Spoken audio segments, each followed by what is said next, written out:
Welcome, Bill, and thank you very much for joining me today.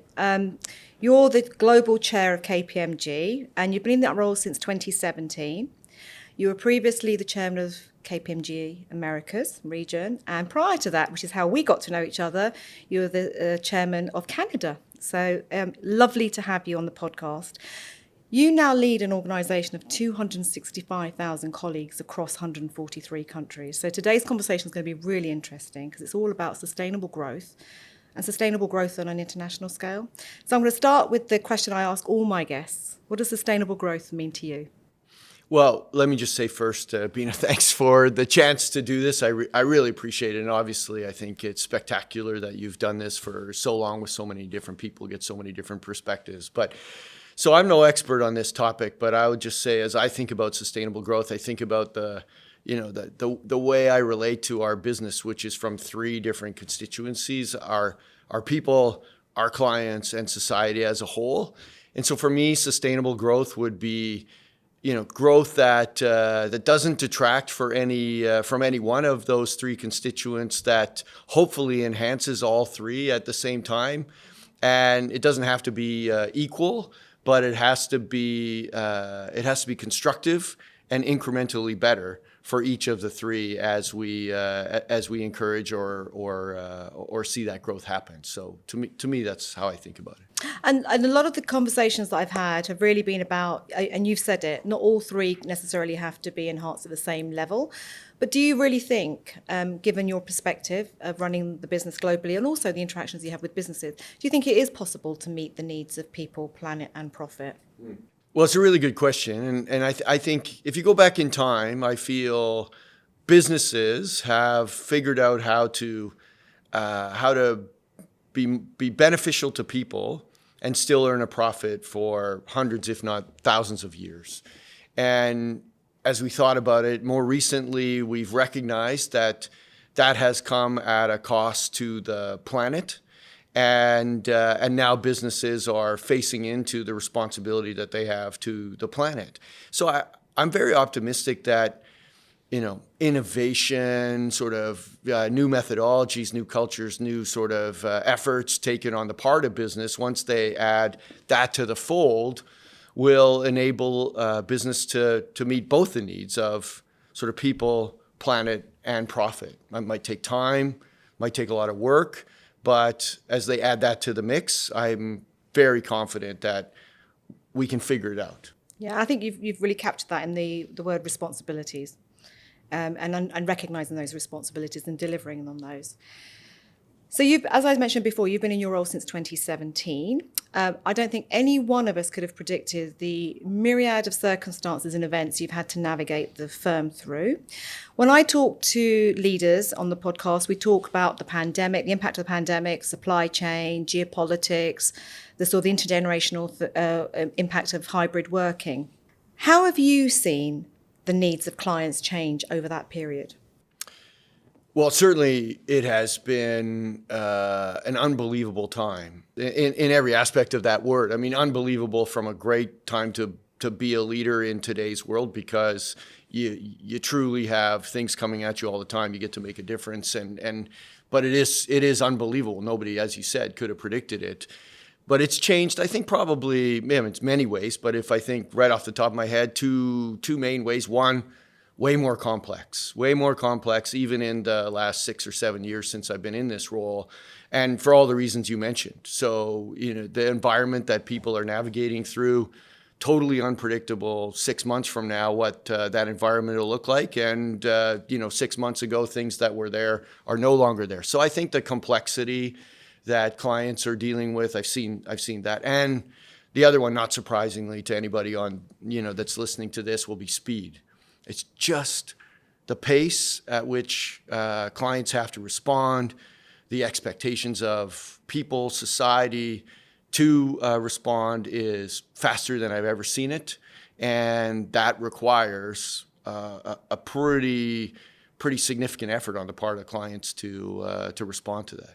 And I think one way of sort of seeing that is it's through the CEO Outlook that you launch every year, and you see the sort of the lottery of how how the issues have kind of moved up and down at quick pace. Normally you would see things sort of creep up the ladder in terms of the outlook. I don't know whether you wanted to just share a few words on what the outlook said this year. Yeah, I mean, I think that's, it's a really good example, Bina, because if you go back a year, geopolitics not in the top 5 risks identified by the 1,300 CEOs that we survey every year. This year, number 1. And, 2 years ago, hybrid working for all the reasons that people can expect. So to your point, I mean, those top 5 risks, if you go back 10 years, they were probably much more static year in, year out. Now they sort of, go up and down the chart with the times. And as clients are dealing with these different issues, and then you talk about complexity and speed, how do you, and I can say this, I can see it because I sit here, but it would be really nice for our audience to hear, how do you think your leadership has had to change? Well, you definitely have to respond to those needs of our clients. So not surprisingly, I think you think about, okay, if that's what they're going through, then how do we need to respond? And on the complexity side, certainly what they expect is kind of one joined up KPMG sort of coming at them from the full gamut of all that we have to offer, because the solutions that they are looking for require us to be sort of serving them from all aspects. So there's been that. We also have to move faster. Our clients are moving faster. We have to move faster. Our clients expect that. And when you look across KPMG and how we're doing globally, where do you think our biggest growth opportunity or potential is? Well, there's a lot of really big themes that are creating that complexity. And if I sort of like to talk to it, I always talk about the concepts of sort of talent, tech, and ESG. And we're a people business, so talent will always be so important. And that thinks about sort of the environment that we're creating for our team. As you said, we've got close to 300,000 people around the world. I mean, that's a big aspect of it. From the client front, technology and/or AI, if you put that in one bucket, that's hugely important for our clients. It's transforming their business. And then ESG, every single conversation I have around the world, it doesn't matter where I am, ESG comes up every time. And we're going to unpack each of those. So I couldn't have set that one up better myself. Glad I'm helping. You've often said ESG is the watermark of everything we do, and we use that in sort of the way that we talk to our clients. But the debate around ESG has really sort of swung from woke, capitalism through to greenwashing, and you just said that that's a conversation. ESG is a topic of conversation in a lot of client conversations, whether it's the urgency, whether it's equal importance. I'd just like to get your perception of ESG and how. If we're really facing into it in the right way. Yeah, well, so first thing, definitely, the concepts of business having a responsibility to address social issues, environmental issues, and governance issues today, tomorrow, and well into the future, that's not going away. So whether we call it ESG or that's not appropriate anymore, people don't like that answer, the fact of the matter is the underlying issues, the underlying responsibility is here to stay. So we can call it something different if people want, but the efforts being undertaken should be consistent, and that's the way I look at it. And so then if you think about that, I mean it's fascinating, because then it becomes very simple. Like, what's business's responsibility to drive a better society? What's business's responsibility to ensure that we're facing into the environmental crisis what's business's responsibility to ensure that we're properly governed, we're leading by example, and people can rely on that governance to create that sort of more sustainable sort of future that we all want. Those issues, whatever we call them, they're here to stay. We're beginning to see sort of consistency in the way that people report, the consistency in the understanding of what organisations are doing. But in your experience, have you seen sort of differences across the world in sort of regions? Oh yeah, there's lots of differences. I mean, it's interesting because the conversation is everywhere, but the differences are quite significant. So, in Europe, definitely further ahead because they're much further along in terms of metrics. What gets measured gets done. They've got thousands of public company clients that have to report. That's creating the kind of sort of momentum around this topic, both from sort of how do I report? How do I make sure that I'm doing all the right things that are required of me? But at the end of the day, the reporting is one thing. What everybody is really sort of like after, and what we should all be focused on is how do we get a different answer, right? But you have to have that baseline. So in other parts of the world, definitely different conversations happening. Some debating, sort of, whether this is, how it's going to materialize, when it's going to materialize. But the fact of the matter is I think everybody, no matter where I go, every single part of the world, even in the last 6 months, I've been in every continent. It comes up everywhere. So people care about it. They recognize the responsibility, and I think that's definitely better and much further along than we were even a short few years ago. I think also because these are really big, complex problems, right? Where it's not just about climate and our footprint and what we're doing. It's about equality more generally. And that's not about representation, that's equality for society and prosperity. And these are quite difficult challenges that require countries and regions and nations to work together. Whereas, as businesses, we operate in the localities we operate in. Well, and I actually believe that that's incredibly important for business to recognize that responsibility. And for our firm, I feel we have an added responsibility because we are in all those countries. I mean, we're in practically every country in the world. We have a diverse team of sort of audit, tax, and advisory. And we're helping clients, we're helping governments, we're helping regulators, we're helping society as a whole address these needs. And if you think about the magnitude of the challenges that we're facing, then it is really going to require us as a firm, and I would say firms like ours, to face into that responsibility because we have this unbelievable footprint to be able to do that. And we take that very seriously. Right. We often talk about it, don't we? The footprint and the handprint. It's not just what we do; it's the impact that we help others make in the community as 100%. well. We talked about technology, and AI is the topic of the moment. KPMG, led by you, invested significantly in this space last year. I don't know if you want to share a little bit about that, but what would be really helpful is to understand how you see AI complement what we do for our clients. Yeah, and it's been an unbelievable journey. And as I said, if you had this conversation a year ago, certainly it would be in the discussion somewhere, but nowhere near the prominence that it would have today. And that's just accelerating. And every single day in the news, there's another chapter being written on this trend.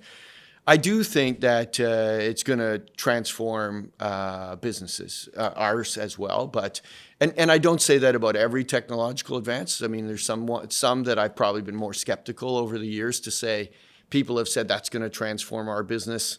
Is it really? I've probably been more skeptical. This one, I feel definitely that's the case.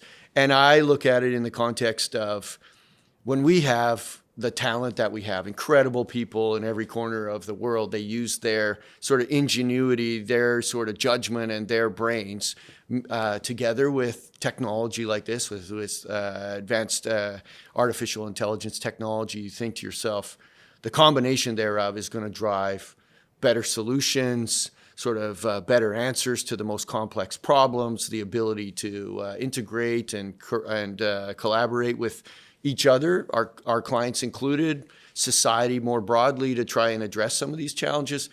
I mean, the aggregate of all of that is a tremendous step forward in the quality of the answers that we can help our clients find.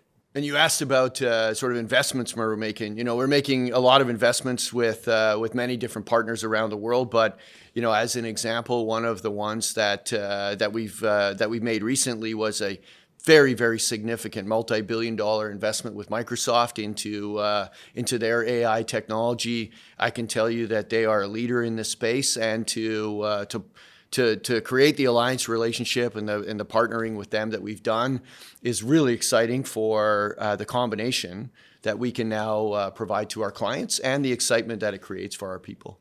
And it's certainly exciting because Claire Barclay came on to one of the previous episodes of the podcast and was talking about AI and how it was impacting their business and how it was going to impact us, which shortly thereafter did impact us. So that was really helpful. Timing to hear. is good. Time is everything. Look, we talk about AI being a force for good, and maybe the horse has already bolted. Because given the sophistication of AI models, do you think regulation is going to be able to keep up with this?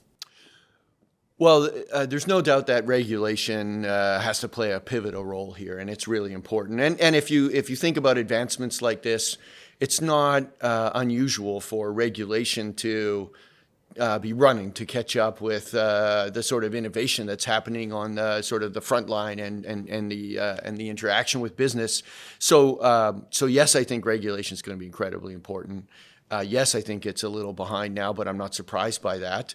But organizations like ours and many others around the world, we're not waiting for the regulation. Like, one of the things that's incredibly important for us, if you think about who we are, what we stand for, is a responsible AI framework that we have that underpins everything that we do. So making sure that it's anchored in our values, making sure that it's complementary to our people, so it's kind of talent-centric, and making sure that we have things like data privacy and ethical sort of application sort of front and center in the things we do internally, how we use it for our business, and then equally what we offer to our clients and working with them to find the solutions to their problems. So will the regulation catch up? Sure. But we're not going to wait for that. And you talk about talent-centric. AI is one element of helping our workforce, 250,000 people across the world. I just wondered if you wanted to share a little bit more about what the firm is doing globally to equip our colleagues to adapt and respond to exactly the challenges we've been talking about. Yeah. Well, it's funny because you've got people in every corner of the world and they want these tools immediately, right? So you want to just get them in their hands so that they can use their innovation to do that. But you got to do that in a way that's that's careful and organized for the reasons I described. So as I think about it, bringing that to life for our people. You have to make sure, first off, you're making the investments. We talk about Microsoft. That's a really important first step. You got to make sure that you're providing the training so they know how to use it. Then you create a really safe space where they can innovate and kind of play around with the tools in a way that is well sort of like protected.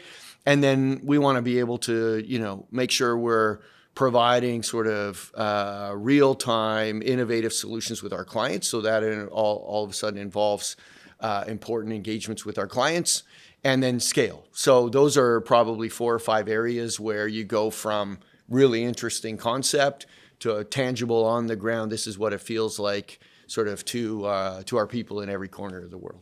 Just talking about colleagues, I think 70% of our workforce globally is under the age of 35. How do you listen to the voice of our younger colleagues, and how do you bring that into the decision making that you make at Global?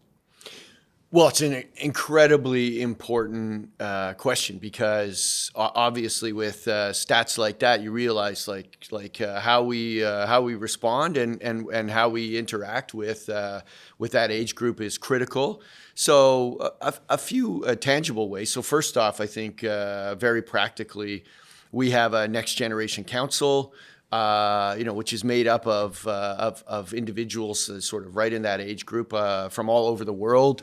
I engage with them on a regular basis. I have for the last 6 years. We change it up every once in a while. So that's listening to them and actually sort of giving them a voice is incredibly important. The second thing I think is just really making sure that who we are, what we stand for, resonates. So you go back to responsibility of businesses like ours in today's world.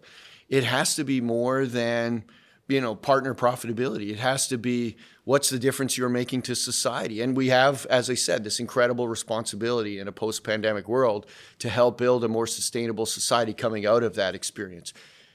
27-year-old average age people care a lot about that. They care about what KPMG stands for. Do we have the right values? Do we resonate with the experiences and the way that they look at the world? And if we can't answer that question, yes, then we need to really think hard and start to think differently. But I'm very confident that who we are, where we're going, and what we stand for in today's world highly resonates with that age group. And just picking up on that, recently you led the Global Values Week, the first ever Global Values Week we've had at KPMG, and you interviewed Jacinda Ardern. I mean, what an incredible interview, and what great insights in terms of what leadership really is when you're coming from a place of real difficulty.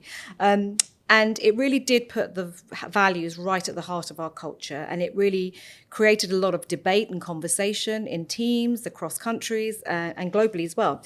How important have values been to you?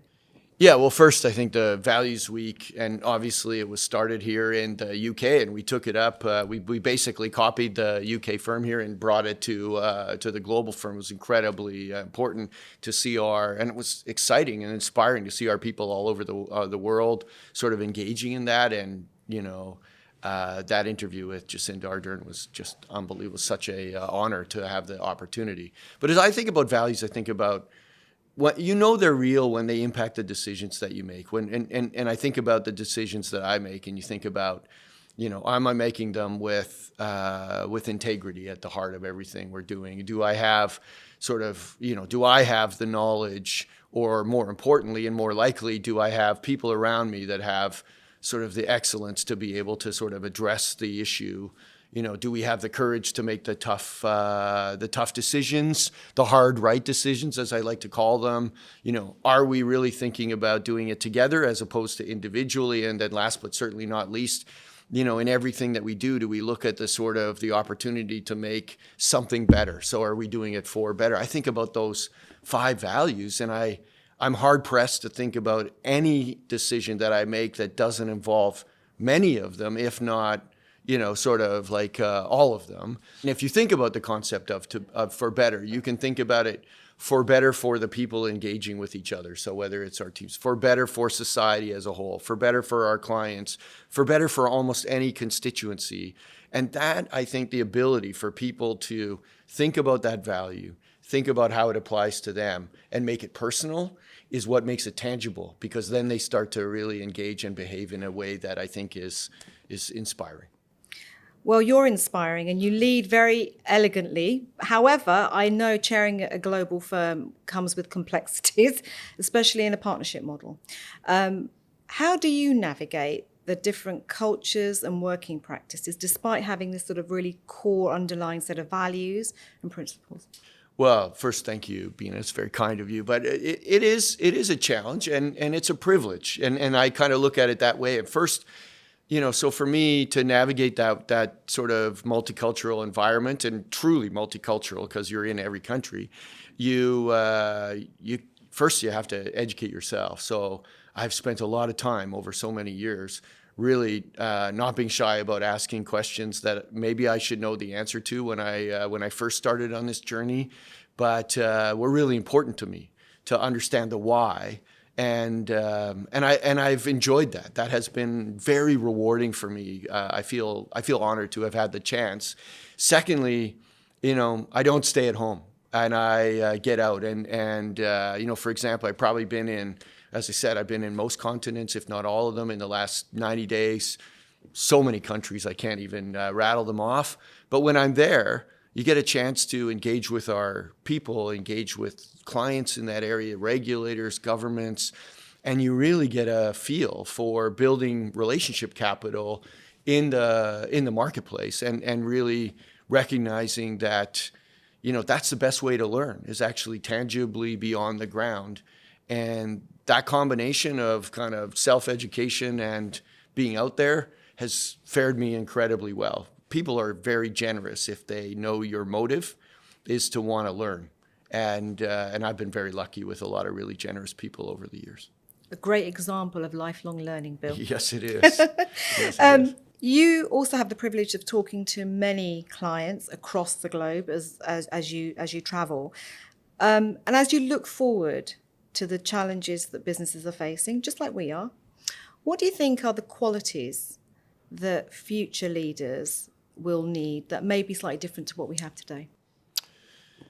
Well, I think leading. I always say leading is really about the leaders in our firm aren't the people with the titles. The leaders in our firm are the people who bring the people. So I don't think that's going to change. I mean, I think if you go back in history, leaders have been the leaders that people follow. If you look at today, what we really need is for people to bring people together, and different diverse sets of people with something to contribute to very, very complex challenges. So this notion of leaders being able to engage genuinely and authentically with individuals, such that those individuals are willing to sort of go on the journey with them. That whether that answers your question or not, that's kind of, I see that as tried and true in the past, very relevant for today, and will be equally important going forward. I totally agree with you. And if I'm allowed to put words into your mouth, I think it is about inspiring followership. Yeah, perfect. Future leaders. I love that. I have to ask you this question. You've been very vocal and very clear about the commitment of KPMG to the multidisciplinary model. I think a lot of what we've talked about today really goes to the heart of that conversation. But I would like you to be able to share with our audience why it's important and why it's the right thing. Well, there's two really important aspects to this, and you hit on one of them, and that is I truly believe that our organization is uniquely positioned with relatively few others to truly help build that more sustainable society that we talked about. In order to do that, it's going to take every single one of our close to 300,000 people working together in every corner of the globe. So audit, tax, and advisory all across the world, helping work with NGOs, businesses, and governments in every corner of the globe to bring those sort of very comprehensive solutions to challenges that we face. That frankly, only a few years ago, people said, well, that will never happen. And actually, yes, it will. Yes, it did. And yes, it will happen again. So I feel KPMG is better together in every sense of the word, not just for us, but also for society. So that's one aspect of it. And then the other one, frankly, Bina, is very cultural, which is our firm has been in existence for over 150 years in some countries. And that has withstood. Think about the last 150 years. Think about what our organization has withstood. It's withstood that because it has been what it is. And so in order for a group, I just don't believe that a group at one moment in time should monetize the goodwill that's been built up over those hundreds of years, in some instances, sort of for their benefit at the expense of what I believe every partner